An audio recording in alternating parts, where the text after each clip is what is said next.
Braquage de Deauville, partie 1, la préparation audacieuse. En 1973, Jacques Messrine est au sommet de sa carrière criminelle.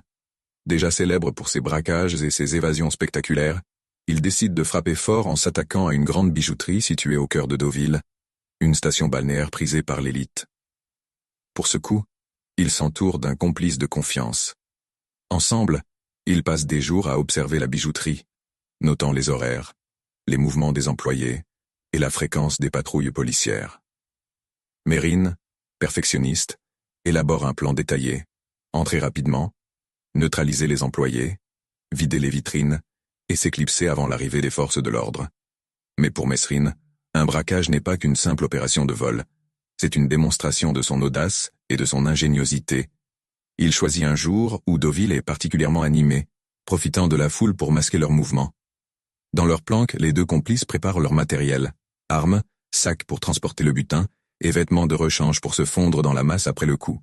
Tout est minutieusement planifié. Enfin, le jour J arrive.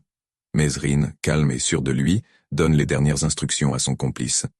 Ils savent que chaque seconde comptera et que la moindre erreur pourrait leur coûter leur liberté, voire leur vie. Messrine jette un dernier regard à la bijouterie. « C'est maintenant ou jamais » murmure-t-il avant de pousser la porte.